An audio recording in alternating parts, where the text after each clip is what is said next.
Scott's just on his way down the hall. Jerry and Justin are here, so we'll get started in just a second. As you love to hear me say, if you could turn your phones to silent or vibrate, we'd appreciate it during the news conference. One other reminder, we will have wireless mics that will pass for questions, so if you have questions for Jerry, Justin, or Scott, just raise your hand and we'll get a microphone to you. And as I said, we will start momentarily. Thanks. Should we just wrap up right when Scott? Yeah, I think Scott.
This will be the last day we use this interview room. So next time we reach out to you, we'll be in the new interview room, which is between the elevators over here.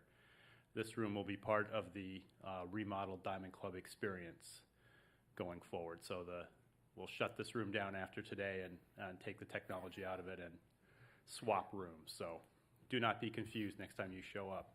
Julio's here, so he can play himself. Should we put a placard up and bring him up? Julio? No, I think it's worthwhile. He's good. He's filled in. He's doing fine. All right. Once again, welcome everybody. I think it goes without saying, you know everybody at the head table, and I think it goes without saying, since you're here to ask them questions, why don't we take questions? So, what do we got? And again, please raise your hand. We'll pass a mic to you. Corey. Hi guys. Hi. Just first off the bat here, any upcoming staff changes to the coaching staff or anything like that moving forward, or is everything fairly static on that end? I think we had a great year, staff-wise, on the field, whatnot. So as of right now, everybody will be back and excited to work with our group. We have a really good mix in our group between some guys with a lot of experience, Perry and Manny, to our younger coaches and seeing how they've grown. And I've said it throughout the season. I've learned a ton from those guys, all of them, the older guys, the younger guys, and everybody in between. And we've got a good thing going right now, and no reason to shake it up at all. So love the group, and like I said, we continue to grow together, and we got work to do yet. Tony.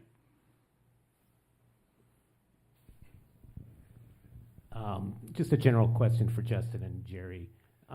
What do you see as the major areas where you need to improve to kind of take the next step, and how active do you expect to be in the markets, free agent and trade in the offseason? I work for Jerry, so the answer is very active. I think we need to get better. We had an awesome year. I think everybody up here will say that 10 times today. Really excited about the progress we made. We also finished 16 games behind the Astros or whatever it was, so the goal is not to get to the playoffs. The goal is to win the World Series, and we want to get better, and that means better everywhere. I think we have high expectations for the group that we have to get better, and we also know that we probably need to augment the group a little bit. So that could come by a trade, development, free agency, but I do think we want to get better. I echo that, and we will be active. We know there are a couple of holes to fill on the team, regardless of what we do. The bulk of our team, what our 2023 team will look like, is already here, and that's the most exciting part of this. And what we've done throughout this process over these last 3-4 years, especially, is build something that has, sustained value. And, our team, it's young, we're fun, and, we do have more coming through our system, and we think that there are impact players on the way. And I love the makeup of this team, and there's no reason to turn too much soil here. We have a really good young foundation to build on, and we'll continue to find ways to get better. Nico?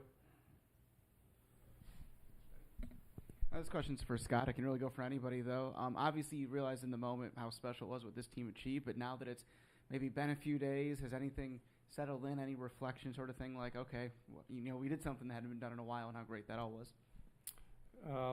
Yeah, we ended the drought.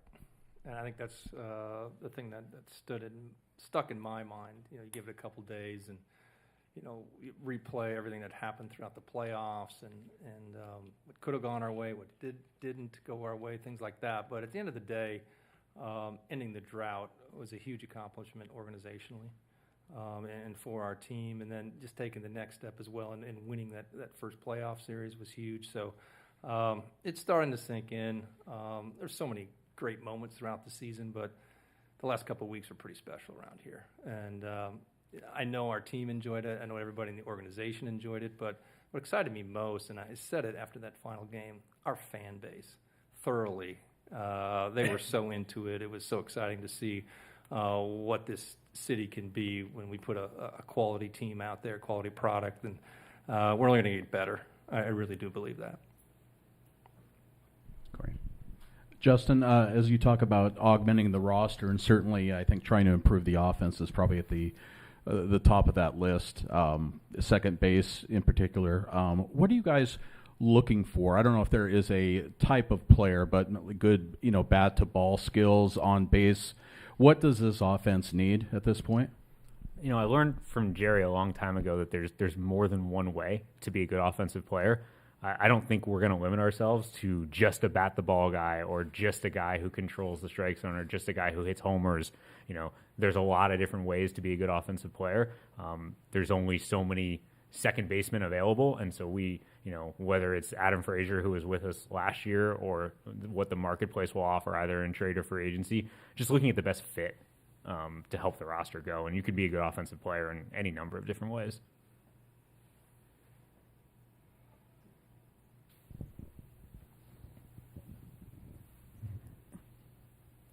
Sorry, Larry. He likes me That was best. a power move. That was awesome. If only Larry knew someone over here.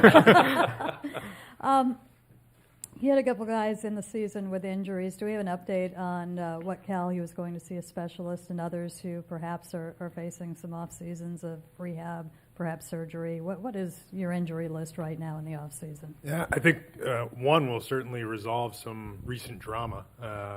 Jesse Winker was not with us on the line because he was having surgery in New York on his left knee, and we're also expecting to have a procedure on his neck. And the injuries he was dealing with at the end were very real, and obviously enough so that he was not traveling with us during the postseason and was rather spending 7 days of his time in New York getting that resolved. So that's number one. Julio has the tip of his finger, a very similar injury to what Gino experienced back in Anaheim. I believe that came on Saturday night. That was found in his exit physical on Monday.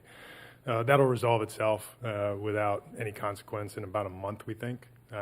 Andres Munoz is going to require, and he's had an issue with his foot all year long that periodically would bother him. He's likely to undergo a procedure to resolve that issue, which may take a little longer than the other guys, but we don't expect it to affect his 2023 season. There's quite a few. Cal is seeing a hand specialist. He had a torn UCL in his thumb, and I'll say in addition to the growth that Cal showed on the field, the physical and emotional toughness that he showed in the final 6 weeks of this season when he was playing a lot, and especially in September when he was playing through, pretty painful injury, especially when you catch baseballs that are flying at very high speeds with unpredictable movement. And can't say enough about the job that Cal did and gutted his way through it and had huge moments for us. There are other minor issues, nothing that we would consider major beyond those that I just mentioned.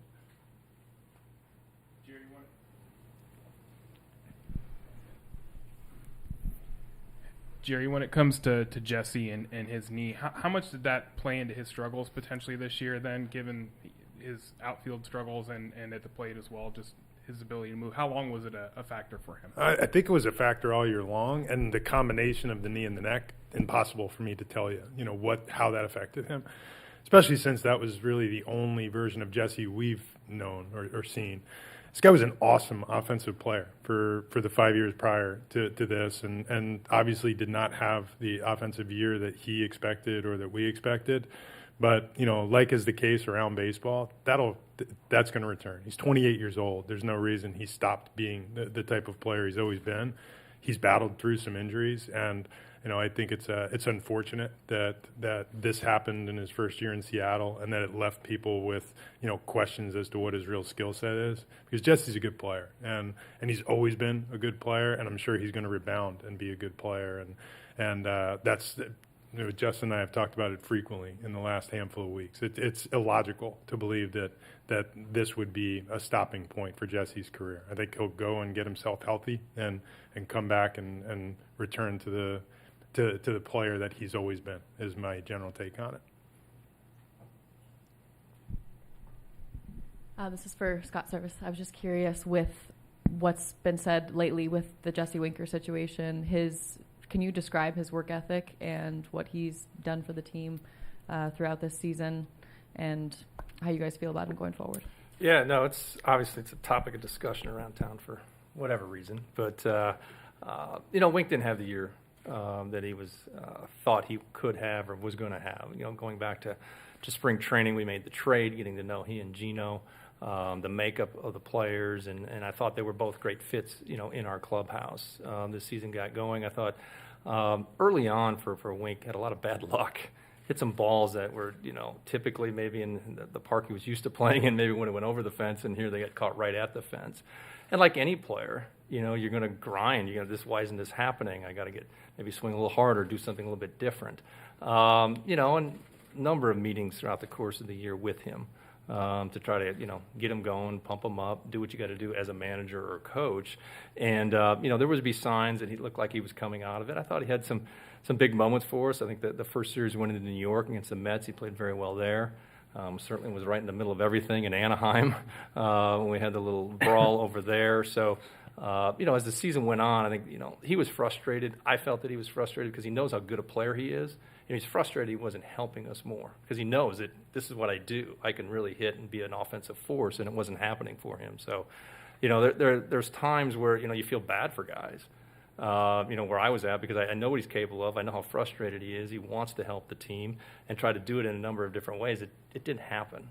He didn't have a typical Wink year. And like Jerry said earlier, there's no reason at all he won't come back and have a really good year next year going forward. There's no reason at all. When you have that kind of track record in this league, it's not just going to fall off the map.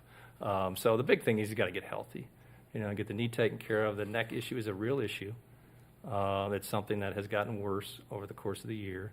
It crept up at a very inopportune time for him, right at the end here. And, getting taken care of that and getting forward, getting on to next year is the most important thing for him and for us right now.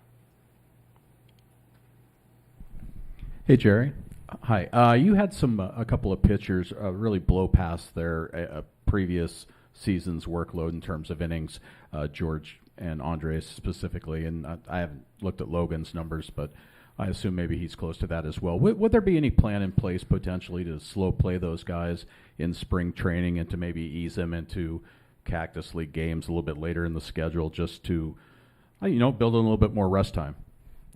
I would say with Mooney, that's likely, and it's not really because of the workload he carried on the mound, but more, I guess, wanting to make sure that we allow his foot issue to resolve itself and not put too much your feet are responsible for a lot. They carry your weight. So we'll make sure that he is in a good place before we send him out to start building his innings progression, and it's far less concerning with a reliever. A reliever, you can get your 6-8 outings in spring training and you're good to go. The starter's a little bit different. There's only so long you can wait. And, my general take on George is we said at the All-Star break that we were going to manage his innings as best we could. We were going to let him and his body tell us. And if his last outing is at all reflective of what his body was trying to tell us, it was pretty convincing, hey, I'm okay. And it was remarkable to watch him all year long, and how easily he assimilated to what happens at the big leagues. He never stopped just being George Kirby. And I think the concern with where his innings were, it wasn't a concern for George. It became less and less a concern for us as he went. We tried to govern it as best we could on the front end, and still he blew right past that inning total, and that was inevitable. But the fact that he was still so strong at the end, I think portends really good things. Tim? Scott, I want to circle back to Jesse for just a second. With what you saw out there this year between Jared in left and Sam and wanting to progress, probably Jared especially, going forward, do you see a role for Jesse going forward into next year? Yes. Why wouldn't I? I think, again, this has gotten blown out of proportion with what's happened here in the last 24, 48 hours. Jesse Winker's got a really good track record hitting in this league. He is. Are there some things he needs to improve on? Yes. There's no question about it, and he'll be the first to tell you. So I think there's a spot for him on this club going forward. There's no question about it. And, again, I'll take all the questions you want, but the answers are the answers. Nothing's really going to change there. Ann? Scott, with Julio's back in particular, what's the level of concern going forward there? And then, I guess, two-part question. Broadly speaking, what are some general off-season goals for him kind of heading into probably an important winter for him? Julio, yeah, it's what a season, really, from how it started to, what he did through the middle of the season, the home run derby, the back issue crept up late, and he had to deal with that. I mean, he learned a lot this year. I think the biggest thing for Julio right now, just have some downtime. Stay away from people. It's been crazy. Everybody is just on him. And you really saw it pick up before he even went to the All-Star game. But afterward, it really picked up. So just to kind of let him exhale a little bit, spend some time with his family back in the Dominican, be a kid again. He's only 21. But health-wise, no concerns there going forward. I know that the finger, the freak thing sliding in the game Saturday night, it'll be a couple, 3 weeks. I don't think Julio plays a lot of golf anyway, so it's probably not going to affect him there. But, he just needs to have some downtime, get his body feeling good again. He went through a lot. He's never played this much baseball. Certainly at this level, the intensity and the emotional toll that it takes on you when you go through a season like that. But, wow, so I'm kind of proud of him, and thank God we got him signed as long as we did. It's going to be fun to watch. Stoney? Last winter, there were a bunch of big-name shortstops on the market, and Jerry, you came out early and said JP was your shortstop for the next year. Once again, there's a bunch of big-name shortstops. Are you prepared to say the same thing, or would you consider moving JP to second if you could land one of those shortstops, or where do you stand on that? Our great preference would be that we could land a shortstop that would like to go play second base, but we're not going to close the door to anything in that regard. JP is our shortstop. He's an emotional leader for us. We feel like he does a very good job in anything that we ask him to do. And, I know he was banged up at the end of the season as well and dealing with a knee issue of his own. But, it's a long season. And, JP, from the time he stepped on the field here for the Mariners, has done nothing but make positive contribution. I think he connects with our fans in a way that very few players in the course of my time here have connected. I think he has a way of elevating the emotion of our team in a way that very few in our clubhouse have the ability to do. So, he'll line up for us opening day on shortstop, and the goal is to find someone to put around him. And if we do find someone who plays shortstop, that person could very likely move to second base. But that's a discussion for then and not now. It's JP is our shortstop. We signed him to play shortstop, and that's what we intend to have him do.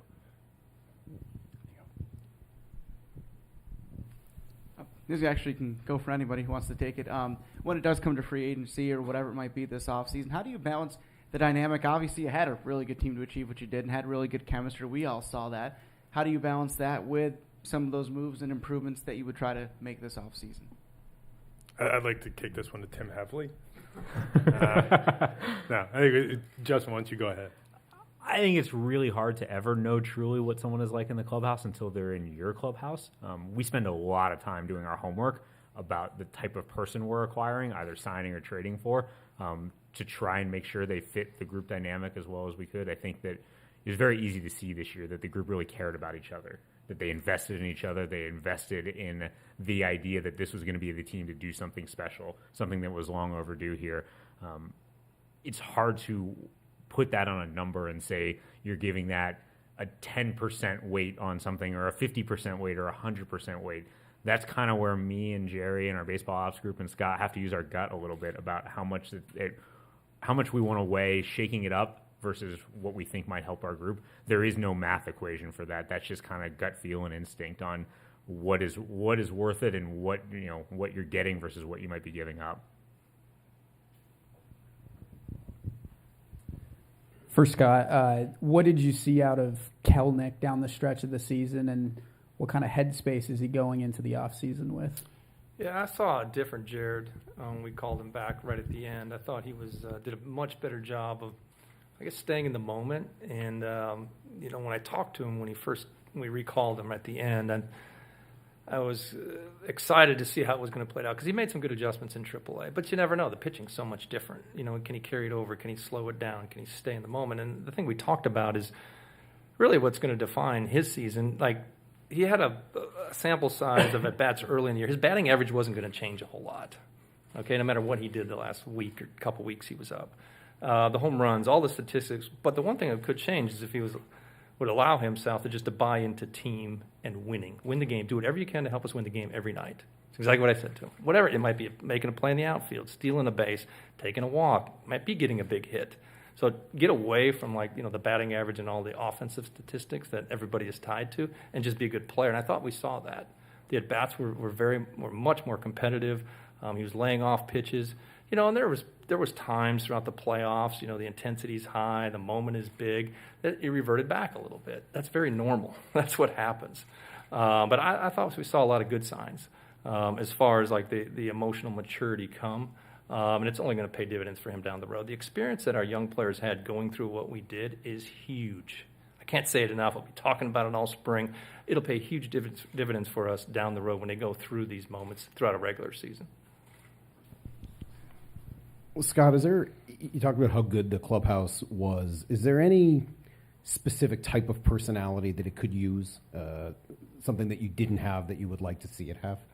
Our group's pretty cool. I mean, I don't know what you'd be looking for. I mean, we had a little bit of everything, very diverse group as far as their backgrounds, where they're at in their careers. I've often talked about how critical it was that we added Upton and Santana. And Upton wasn't here very long, but he made a big impact in our clubhouse at that point in time. Just getting players to recognize somebody from the outside coming in who had experience, who had a name, had clout. Hey, guys, this is what I'm seeing. Why don't you guys do it this way? Because this is what good teams do. And he wasn't afraid to express those opinions. And Carlos Santana, when he came in, blew it out of the water. And Carlos is much different. He's not going to be a big, loud guy up front, but the one-on-one conversations. Seeing Carlos sitting next to Gino Suarez, and then next to Cal, and then next to JP, and then Haniger. Go down the line.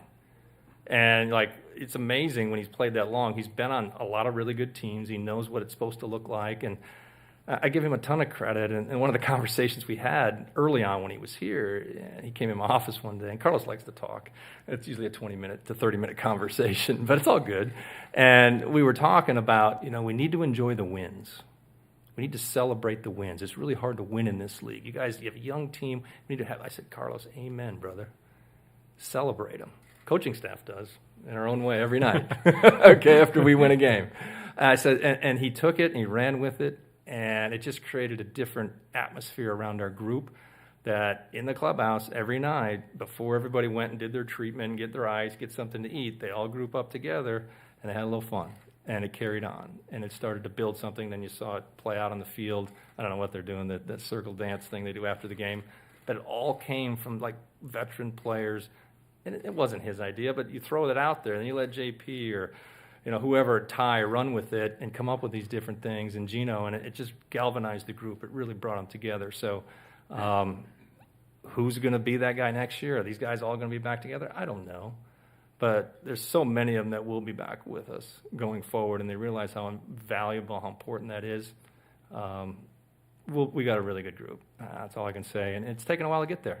It really has. But these guys, they truly care for each other, and that's what's fun. It's fun to come to work every day when you're working with those guys. Hey, Jerry. You specifically made two win now moves that really paid off for you this year. More than that, probably, but getting Gino in spring training and then making the trade for Luis Castillo. To do that, you probably had to swallow hard and deal away some players you didn't necessarily want to deal with. It's part of the business. I get that. Where would you sort of say your farm system is as of today after all those moves? It's going to sound like we're disillusional, I guess, but we don't think we took that big a step back. We graduated a number of players to the big leagues. We still have a very young core in the big leagues, and over the last 2 seasons, graduating the Cal Raleighs and the George Kirbys and Logan and Kel, it starts that up, and it starts to take away from, let's say, the third-party rankings, the Baseball America, the Baseball Prospectus, .com. We may not rank in the top 5 like we have for the previous 3 years, but what we have right now is we have a flood of talent at the low end of our market, of our system, that are somewhere between the ages of 17 and 19, 20 years old, that are all playing at the short or initial stages of their professional careers.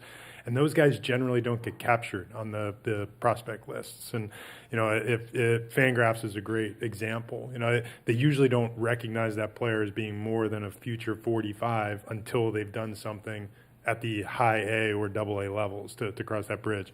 We think that group of players in our system, the Cole Youngs and the Tyler Locklears, the Harry and Walter Ford, the young group that we had come out of the DSL this year was phenomenal. Very talented young group with Michael Arroyo and Laz Montes. And, that is the best part of our development system. I can include Gabby Gonzalez. There's Axel Sanchez, who really took off after we made the trade with Cincinnati.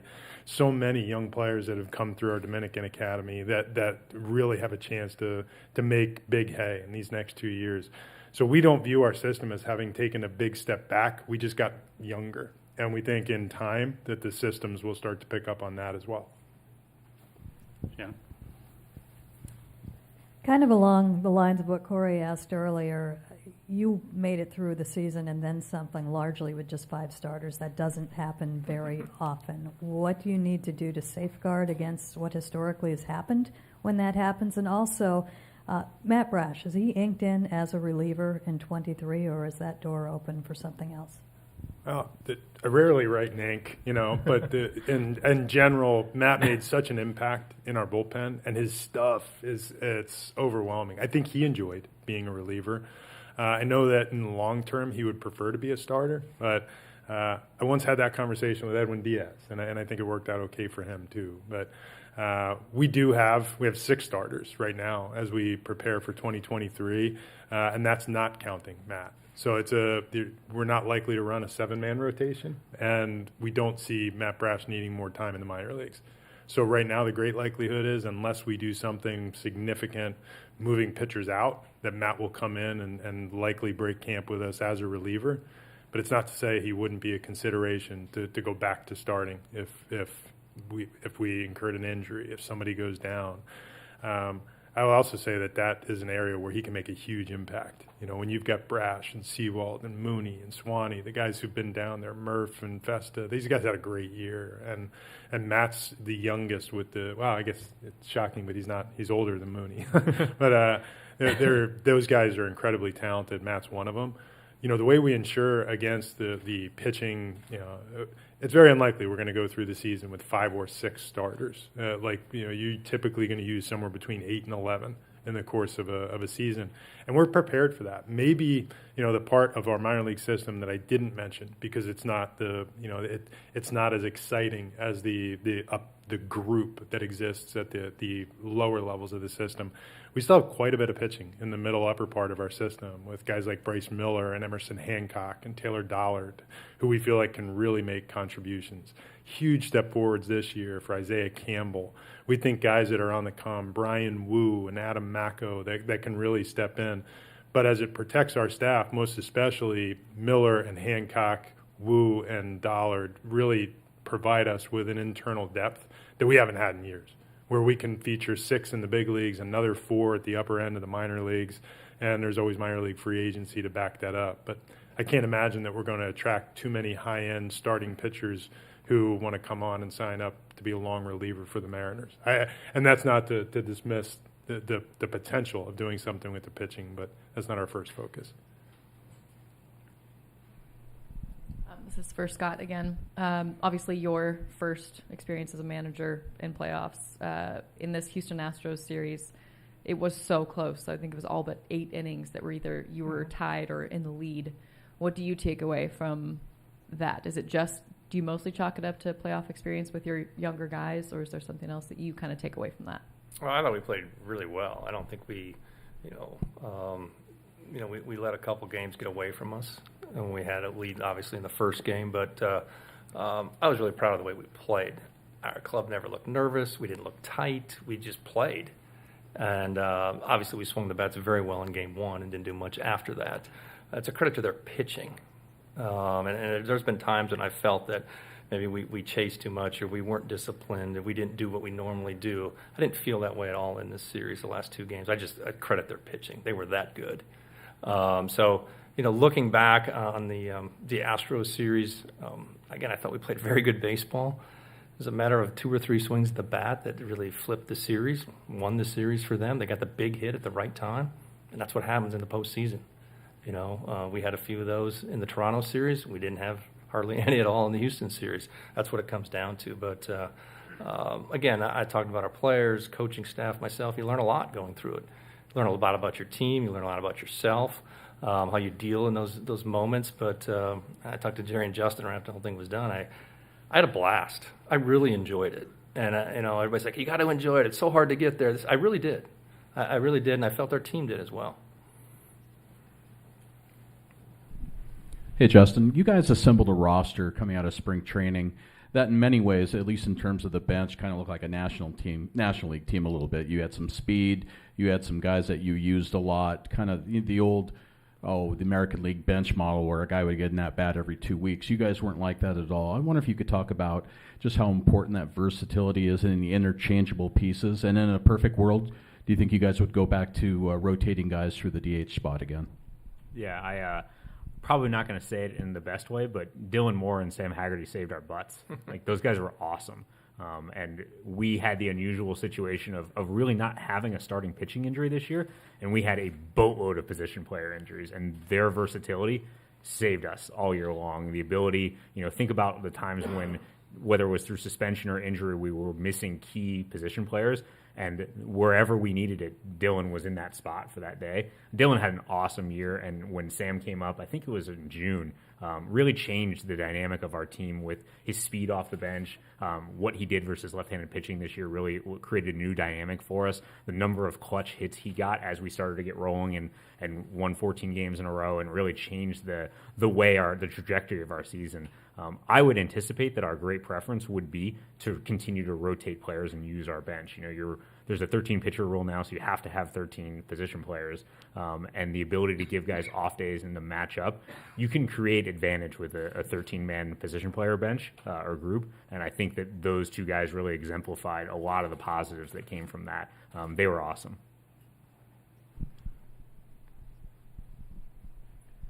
Jerry, just a few more injuries from guys that weren't with you here at the end. Sam Haggerty, Casey Sadler, Tom Murphy, Ryan Barucki, Evan White, and Kyle Lewis. How are those guys? Where do they sit in the outlook here for you guys as you head in the offseason and get ready for next year? Most of them are still injured, so that hasn't changed. I guess the most notable of those not injured is Kyle.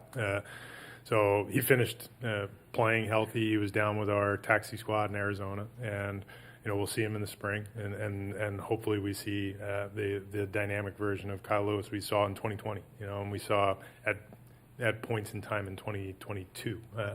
But it's been a tough road for Kyle, and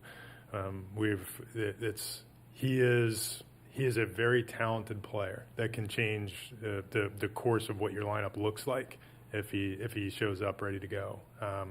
Hags is going to need to address his injury issue in this offseason. That's still a work in progress. Evan is once again rehabbing his core area, we'll call it. And, that's likely to take him into mid-November. There's no extra procedure. He's just had a heck of a time trying to come back from this past surgery. And when Evan was on the field in the second half of this year, he was spectacular. We saw all of the skills that you could possibly want to see. And Evan truly is a five-tool player that we just need him to get healthy. And we're not quite there yet, and he's going to continue to rehab through. Baraki ended the season injured. It's just going to be a rest and rehab situation for Ryan. Casey has already been rehabbing and is in the same situation as he's ever been. So it's a long off season. We'll see where things go with all of them, but hopefully that's enough of an update on their physical health. And Murph was here with us through the finish, and obviously it was a big loss for us to lose Murph early in the season, and not just because of what he does on the field. He does a lot of really good things in our clubhouse and away from the field. So it was good to have him back at the end, and a fully healthy Tom Murphy makes us a even more dynamic team behind the plate than I feel like we are now. Stoney? So Scott, you extolled the virtues of Carlos Santana. He seemed to like it here. Is there a chance of bringing him back for next year? I don't deal with free agency, Larry. The gentleman on either side. I preferred Scott answer the question. I love Carlos. I'd love to have him back, but it's business. We all would. Carlos, awesome leader, wonderful guy, and it would have to be the right mix for us and the players on the roster because there's only so many ways you can rotate. Ty France is our first baseman, and Carlos does a very nice job of filling in at first base when Ty is not there, and he was one of those players that really saved our butt as well in midsummer, clutch homers and picked up for Ty when he was out. That being said, with a rotating DH, or even if we committed to a DH, the various players that we've already talked about, Carlos Santana, Jesse Winker, Kyle Lewis, there are a number of guys that will ultimately be factors in working through that space. And while I wouldn't commit to anything, we would love to find a way to bring Carlos back. But in order for Carlos to be back, somebody else would not be here, and that remains to be seen. Not all of them can come back.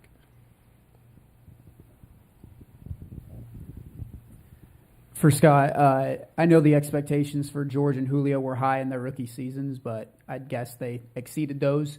What's the logical next step for them in year two?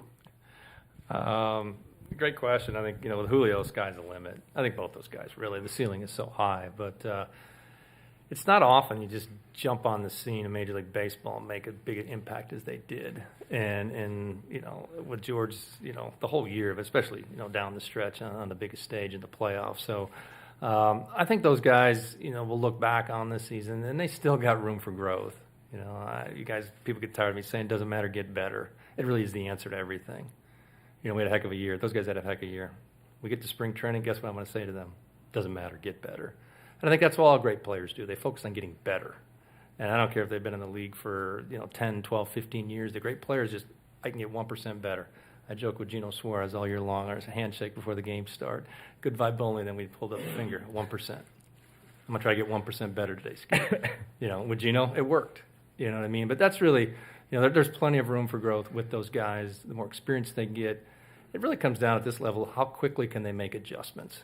George makes them extremely quick as any young pitcher I've ever seen.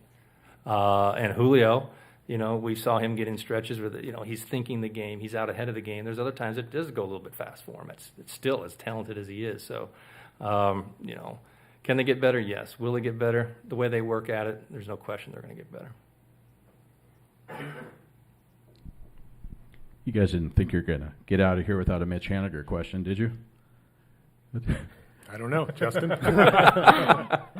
No, just what he's meant in terms of in the clubhouse and on the field, and go back to that 2018 whatever 6-war season that he had was just fabulous. He's going to be a free agent. I think he's expressed his interest in coming back. Where do you guys kind of sit with Mitch? I was thinking about this the other day when I was downstairs, and I gave Mitch a hug and thanked him after the last game. My time here is roughly run concurrently with Mitch's. I think we traded for Mitch about a month after I started, and I voted yes on that deal when we did it. I loved Mitch when we acquired him. I love him today.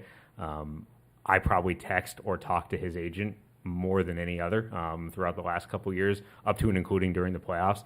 I think everyone would like to see us find a way to find common ground with Mitch, but it's players work a long time to get to free agency. It's really hard to get 6 years of service to get there. And I know Mitch, as much as he wants to be here, also wants to gauge what else is out there. So we'll keep talking. We have a number of times over the years. I have a great relationship with Adam as Mitch's agent, as does Jerry. And we'll just keep talking. I think that's the best answer I can give you because we do love what he brings to the table. And I think everyone in our group would identify Mitch as the guy who prepares himself for the moment as much as anybody, and that is a positive cultural thing that really has value, and we'll weigh that as we get in the off season. Anything else? Yeah.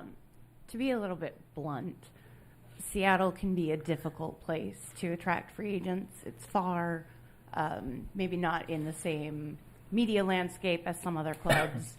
But when you look at, from an outsider's perspective, like what baseball saw happen in Seattle this year, how attractive do you think Seattle is as a free agent landing spot? We ended the drought. We're much more attractive now than we used to be. We have Julio. And we have Julio. I think, these guys can answer. For me, looking at different players around the league, and you get a vibe from players. And the vibe that I got from other managers, players, coaches on other teams is like we have people's attention. People know we have a good team, and then we went out and proved it by ending the drought and winning a playoff series. So, people understand that, and how we play, I think players want to have fun.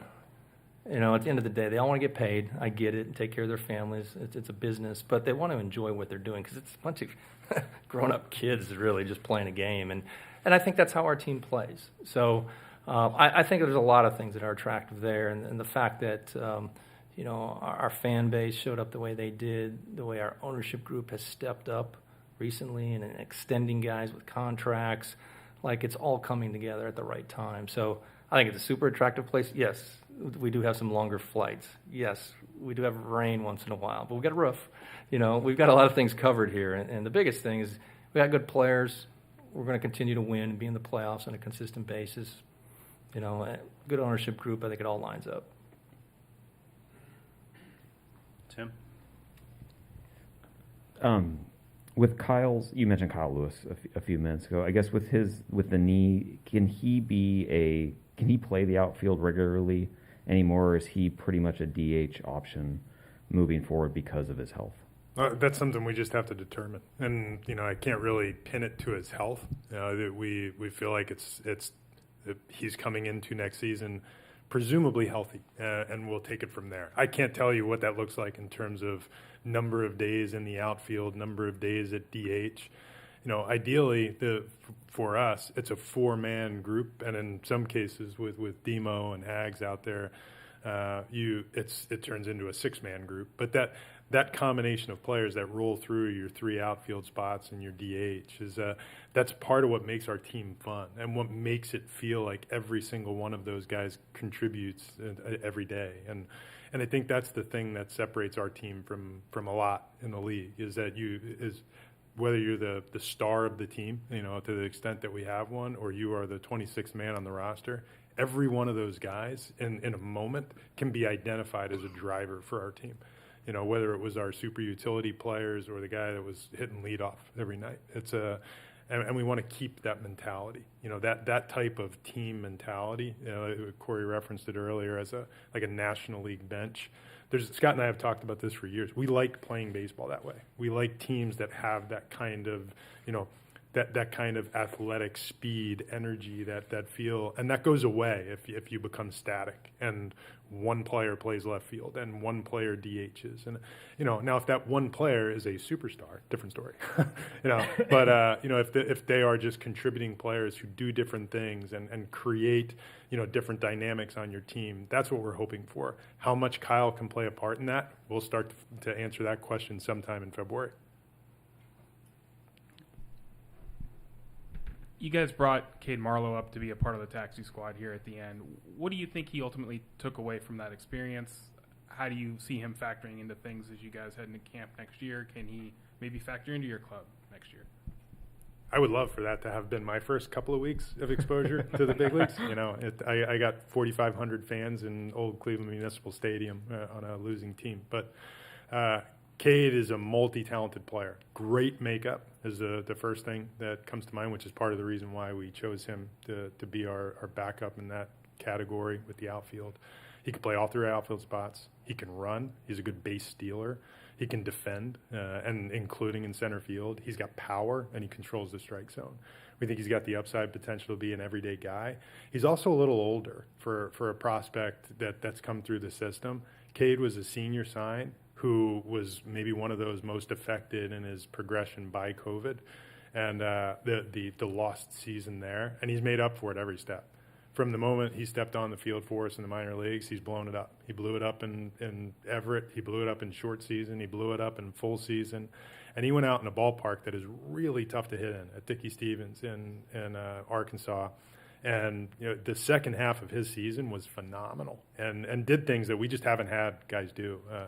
And I think he went from a curiosity in his early days as a later round pick who was really performing well as an older prospect at the lower levels to making himself a legitimate prospect, and as you can see, to putting himself at the doorstep of playing in the big leagues. And he has the ideal skill set to enter the big leagues as an extra outfielder and work his way into playing time because he can play all the spots and he can run. Anything else?